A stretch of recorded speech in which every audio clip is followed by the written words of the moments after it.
আকাশবাণী আগরতলা। স্থানীয় সংবাদ পড়ছি রাহুল চন্দ্রলোধ। এখনকার বিশেষ বিশেষ খবর হল, ত্রিপুরা সহ 16টি রাজ্য এবং 3টি কেন্দ্রশাসিত অঞ্চলে ভোটার তালিকার বিশেষ নিবিড় সংশোধনের নির্ঘণ্ট ঘোষণা করল নির্বাচন কমিশন। মুখ্যমন্ত্রী অধ্যাপক ডক্টর মানিক সাহা বলেছেন, সরকার 2018-19 অর্থ বছর থেকে এখনো পর্যন্ত রাজ্যে মোট 20,960 জনকে চাকুরি প্রদান করেছে। প্রধানমন্ত্রী নরেন্দ্র মোদী 6 দিনের বিদেশ সফরের উদ্দেশ্যে আগামীকাল আবু ধাবি যাচ্ছেন। খাদ্যমন্ত্রী সুশান্ত চৌধুরী বলেছেন, রাজ্যে পেট্রোপণ্য এবং খাদ্য সামগ্রীর পর্যাপ্ত মজুত রয়েছে। ছত্তিশগড়ে স্বামী বিবেকানন্দ স্মৃতি অনূর্ধ্ব 20 বছরের ফুটবলের জাতীয় প্রতিযোগিতায় ত্রিপুরা গ্রুপের দ্বিতীয় খেলায়ও জয়লাভ করেছে। এবারে বিস্তারিত সংবাদ। ভারতের নির্বাচন কমিশন আজ ত্রিপুরা সহ 16টি রাজ্য এবং 3টি কেন্দ্রশাসিত অঞ্চলে ভোটার তালিকার বিশেষ নিবিড় সংশোধন বা এসআইআর এর নির্ঘণ্ট ঘোষণা করেছে। এটি হল এসআইআর এর তৃতীয় পর্যায়। এই পর্যায়ে অন্তর্ভুক্ত রাজ্যগুলি হল ত্রিপুরা, অন্ধ্রপ্রদেশ, অরুণাচল প্রদেশ, হরিয়ানা, ঝাড়খণ্ড, কর্ণাটক, মহারাষ্ট্র, মণিপুর, মেঘালয়, মিজোরাম, নাগাল্যান্ড, ওড়িশা, পাঞ্জাব, সিকিম, তেলেঙ্গানা এবং উত্তরাখণ্ড। তাছাড়া দিল্লি, চণ্ডীগড় এবং দাদরা ও নগর হাভেলি এবং দমন ও দিউ কেন্দ্রশাসিত অঞ্চলগুলিকেও এই পর্যায়ের আওতায় আনা হয়েছে। নির্বাচন কমিশন জানিয়েছে, ভোটার তালিকা সংশোধন, নবীকরণ ও নির্ভুল করতে এই বিশেষ উদ্যোগ গ্রহণ করা হয়েছে। এর মাধ্যমে ভোটার তালিকায় নতুন ভোটারদের অন্তর্ভুক্তি, মৃত ও স্থানান্তরিত ভোটারদের নাম অপসারণ সহ বিভিন্ন সংশোধনী কাজ সম্পন্ন করা হবে।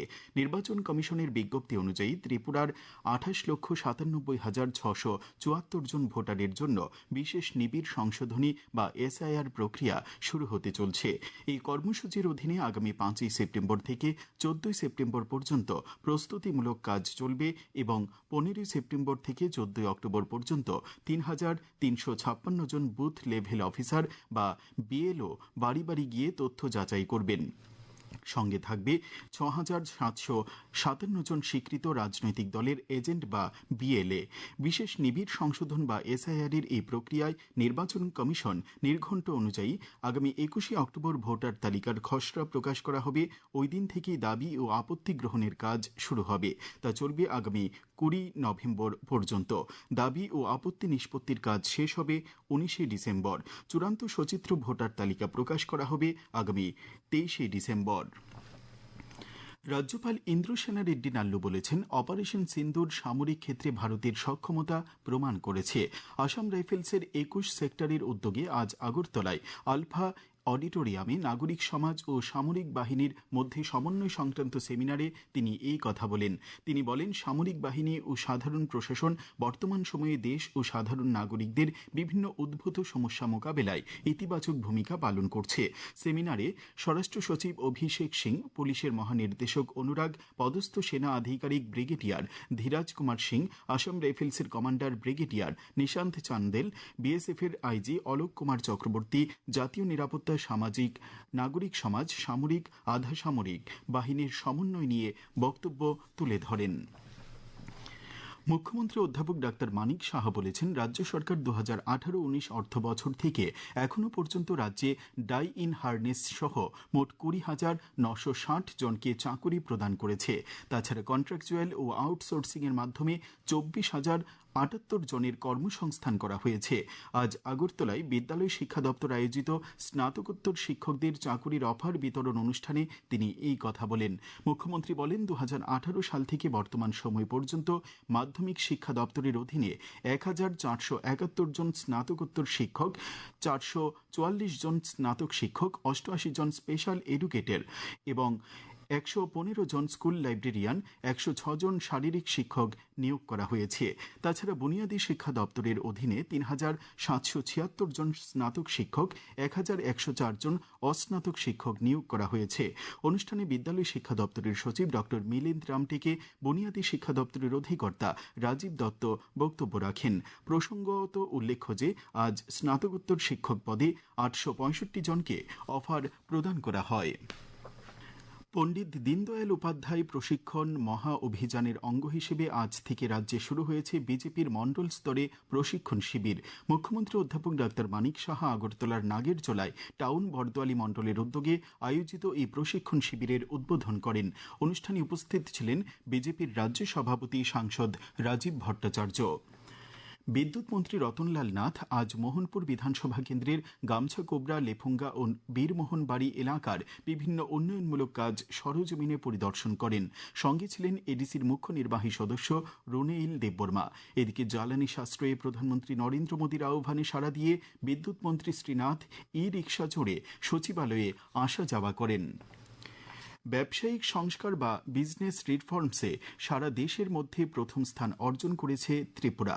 আজ সচিবালয়ে সাংবাদিক সম্মেলনে এই কথা জানিয়েছেন শিল্প বাণিজ্য সচিব কিরণ গিত্তে। তিনি জানান, রাজ্য সরকার রাজ্যে শিল্প বাণিজ্য ও বিভিন্ন ব্যবসা সহজ সরল করা এবং বিনিয়োগ আকৃষ্ট করার লক্ষ্যে শিল্প বাণিজ্য দপ্তরের সিঙ্গেল উইন্ডো সিস্টেম স্বাগত পোর্টালে প্রক্রিয়া সহজ ও সরলীকরণে বিভিন্ন দপ্তরে সংস্কার সাধন করেছে। এই সংস্কারের ফলে রাজ্যে শিল্প ও বাণিজ্য ব্যবসা লগ্নি আকর্ষণ সহজ হবে। তিনি বলেন, সংস্কারের ফলে 2022 সাল থেকে গত 4 বছরে ত্রিপুরায় 35,140 কোটি টাকার 394টি মো বা চুক্তি স্বাক্ষর করা হয়েছে, যার মধ্যে এখনো পর্যন্ত 94 কোটি টাকার সরাসরি লগ্নি হয়েছে।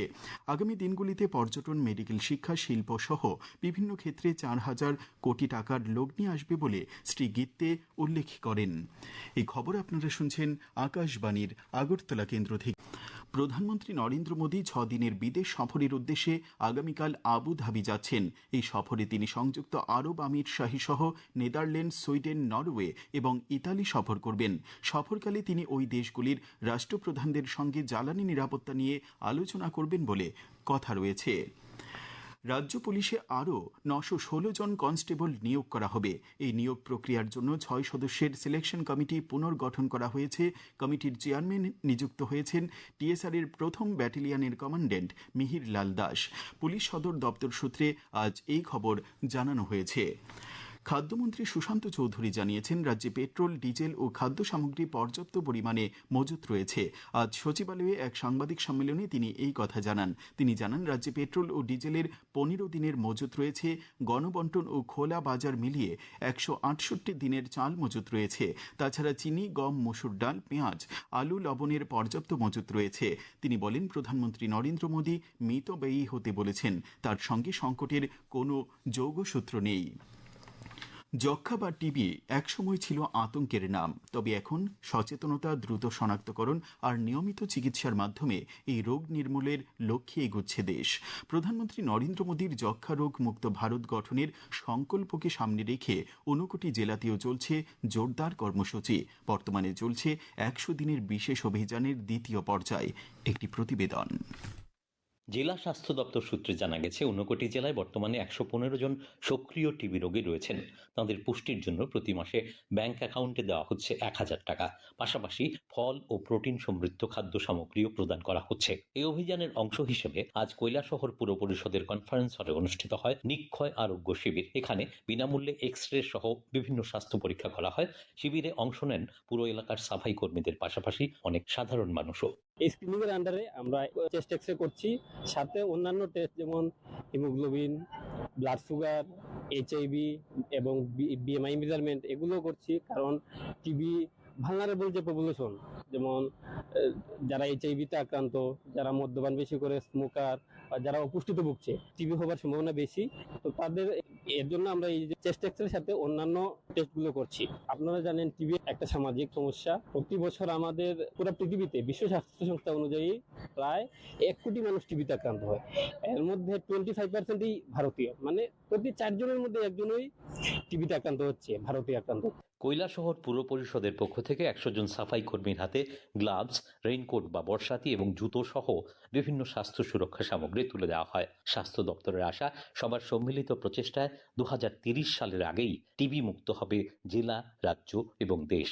59 জেলা থেকে অনুপম ভট্টাচার্য, সংবাদকক্ষ থেকে সুমন ভট্টাচার্য, আকাশবাণী, আগরতলা। কেরলমের নতুন মুখ্যমন্ত্রী হতে চলেছেন ভি.ডি. সতীশন। সদ্য সমাপ্ত বিধানসভা নির্বাচনের ফলাফল ঘোষণার 10 দিন পর আজ নয়াদিল্লিতে এক সাংবাদিক সম্মেলনে কংগ্রেসের পক্ষ থেকে মুখ্যমন্ত্রী পদে শ্রী সতীশনের নাম ঘোষণা করা হয়েছে। উল্লেখ্য, কংগ্রেস পরিচালিত ইউডিএফ জোট কেরলম বিধানসভা নির্বাচনে 2/3 আসনে জয়লাভ করে। ছত্তিশগড়ে স্বামী বিবেকানন্দ স্মৃতি অনূর্ধ্ব 20 বছরের ফুটবলের জাতীয় প্রতিযোগিতায় ত্রিপুরা গ্রুপের দ্বিতীয় খেলায়ও জয়লাভ করেছে। আজ রাজ্যদল 2-1 গোলে দিল্লিকে হারিয়ে দেয়। ফলে টানা 2 ম্যাচে রাজ্যদল জয় পেল। শেষ ম্যাচটি খেলবে সিকিমের বিরুদ্ধে। আগামী 24 ঘন্টায় পশ্চিম জেলা ঊনকোটি, ধলাই এবং খোয়াই জেলায় বজ্রবিদ্যুৎ এবং ঘন্টায় 40 থেকে 50 কিলোমিটার বেগে ঝড়ো হাওয়া সহ বৃষ্টির সতর্কতা জারি করেছে আবহাওয়া দপ্তর। আগামীকাল দিনের সর্বোচ্চ তাপমাত্রা 33 ডিগ্রি সেলসিয়াস এবং সর্বনিম্ন 23 ডিগ্রি সেলসিয়াসের কাছাকাছি থাকতে পারে। আজ দিনের সর্বোচ্চ তাপমাত্রা ছিল 33.4 ডিগ্রি সেলসিয়াস এবং সর্বনিম্ন 23.5 ডিগ্রি সেলসিয়াস। বিকেল 5:30 পর্যন্ত আগরতলায় বৃষ্টিপাতের পরিমাণ 15.4 মিলিমিটার। শেষ করার আগে খবরের বিশেষ অংশগুলি আরেকবার পড়ছি। ত্রিপুরা সহ 16টি রাজ্য এবং 3টি কেন্দ্রশাসিত অঞ্চলে ভোটার তালিকার বিশেষ নিবিড় সংশোধনের নির্ঘণ্ট ঘোষণা করল নির্বাচন কমিশন। মুখ্যমন্ত্রী অধ্যাপক ডাক্তার মানিক সাহা বলেছেন, সরকার 2018-19 অর্থ বছর থেকে এখনো পর্যন্ত রাজ্যে মোট 20,960 জনকে চাকরি প্রদান করেছে। প্রধানমন্ত্রী নরেন্দ্র মোদী 6 দিনের বিদেশ সফরের উদ্দেশ্যে আগামীকাল আবুধাবি যাচ্ছেন। খাদ্যমন্ত্রী সুশান্ত চৌধুরী জানিয়েছেন, রাজ্যে পেট্রোপণ্য এবং খাদ্য সামগ্রীর পর্যাপ্ত মজুত রয়েছে। ছত্তিশগড়ে স্বামী বিবেকানন্দ স্মৃতি অনূর্ধ্ব 20 বছরের ফুটবলের জাতীয় প্রতিযোগিতায় ত্রিপুরা গ্রুপের দ্বিতীয় খেলায়ও জয়লাভ করেছে। স্থানীয় সংবাদ আজকে।